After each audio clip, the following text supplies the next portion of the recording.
જય દ્વારકાધીશ. સંતોને પણ સંતપણા નથી મફતમાં મળતા, એના છે મૂલ ચૂકવવા પડતા.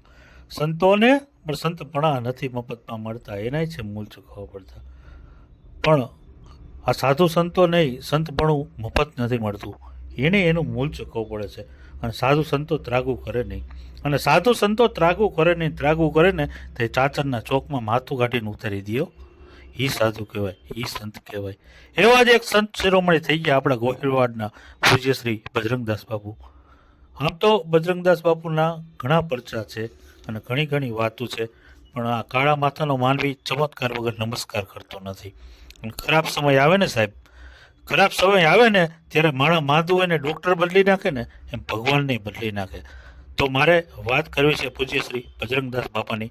બાપા પોતાના જીવનકાળ દરમિયાન કર્મોદર ગામે અમુક દિવસો રોકાણા. ત્યાં નાથુ પંચાલ નામનો બાપાનો એક સેવક, અને એ ગામમાં બાપાએ 3 થી 4 સપ્તાહ કરી. અને એક દિવસ એવો આવ્યો કે બાપાએ નાથુ પંચાલને કીધું કે મારે હજી એક સપ્તાહ કરવી છે ને એના પૈસા નાથુ પંચાલ તારે દેવાના છે, અને તારા એકલા પાસેથી પૈસા લઈને સપ્તાહ બેહાડવી છે. આ વાત સાંભળીને નાથુ પંચાલ બિચારો મૂંઝાણો, કેમ કે એ બિચારાની પરિસ્થિતિ બહુ નબળી હતી. અને આખી રાત બિચારાને નીંદર ન આવી કે બાપાની આજ્ઞાનો અનાદર કેમ કરવો, પૈસા ક્યાંથી લાવવા. એ સમયમાં નાથુ પંચાલ ભાવનગરના મસ્તરા બાપુની ગાડી હાંકતો, એનો ડ્રાઈવર હતો. અને મનમાં ગાંઠ વાયરી જ હતી કે ગમે એમ તેમ થાય બાપાને તો પૈસા દેવા જ છે. એ મસ્તરા બાપાની ગાડી ગીરવે મૂકી અને બાપાને પૈસા આપ્યા અને સપ્તાહ ચાલુ થઈ. અને આ બાજુ મસ્તરામ બાપુ 2-3 દિવસથી ગાડી વગરના થયા અને ગોતતા કર્મોદર ગામમાં આવ્યા.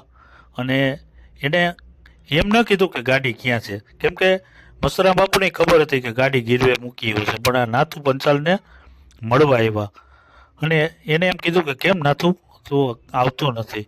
અને નાથુ ભાંગી પડ્યો અને માંડીને બધી વાત કરી. એટલે બધા આવ્યા બજરંગદાસ બાપા પાસે અને આ પૈસાની ને ગાડી ગીરવા રાખ્યાની બધી બજરંગદાસ બાપુને વાત કરી. અને બજરંગદાસ બાપાનો મગજ ગયો નાથુ પંચાલને 2 ઝાપટ ચોંટાડી હતી અને કીધું કેમ ગાડી તારા બાપની હતી તે ગીરવે મૂકી એવો. તો એ નાથુ પંચાલ રોતા એટલું બોલ્યો કે ગાડી તો મારા બાપની નહોતી, ગાડી તો મારા બાપની નહોતી, પણ મારા બાપને પૈસાની જરૂર હતી ને એટલે હું ગાડી ગીરવે મૂકી એવો. અને બાપાએ કીધું જો હા મેં બંડી ટીકાઈ છે એમાંથી તારા પૈસા લઈ લે.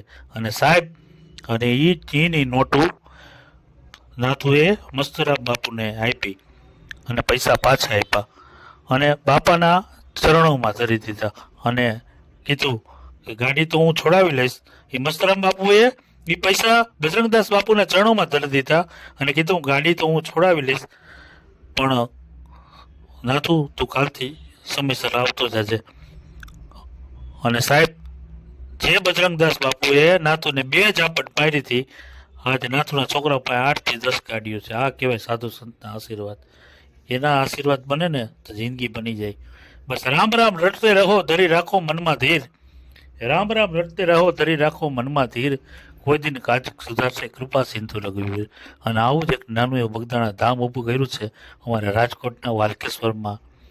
પૂજ્ય બજરંગદાસ બાપુની પુણ્યતિથિ નિમિત્તે કોક દીક પધારજો અને મહાઆરતી અને મહાપ્રસાદનો લાભ લેજો.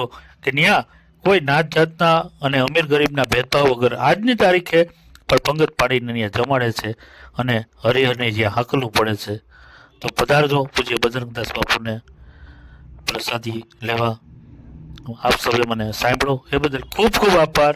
જય દ્વારકાધીશ. બાપા રામ સીતારામ સીતારામ જય સીતારામ.